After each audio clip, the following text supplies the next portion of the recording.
In this video, I will show you how to stop syncing your profile picture from Instagram to Facebook.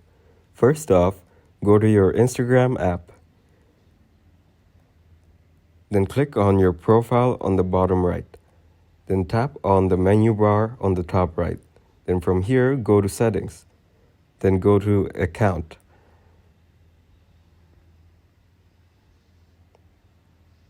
Scroll down and then go to Sharing to other apps. Tap on your Facebook account at the top. Then go to Account Center at the bottom. Go to your profile. Select your profile. Go to your Facebook profile.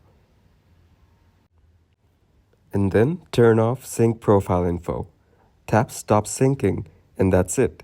If you liked the video, leave a like, subscribe, and share.